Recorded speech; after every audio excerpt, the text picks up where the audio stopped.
As always, be sure to introduce yourself to the patient when you enter the room, such as, "Good morning. My name is Mona Brown-Kettner. I'm a registered nurse, and I'll be listening to your baby's heartbeat today." It is important to explain the procedure to the patient and then assist her to a comfortable position. You want to palpate her abdomen for contractions and a soft uterine resting tone. Ask her if she's feeling any contractions at the current time.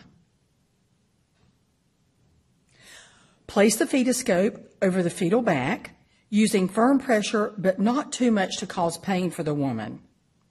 You may certainly ask her where the baby's heartbeat was heard the last time she was in the doctor's office or clinic. It could be necessary to search for the fetal heart rate.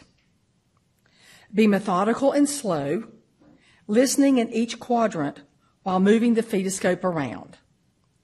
Sometimes the fetal heart is a little bit elusive in terms of your ability to find it. You want to listen after a contraction, since it is difficult to hear during a contraction itself. Make sure to slow down and listen for a full 30 to 60 seconds.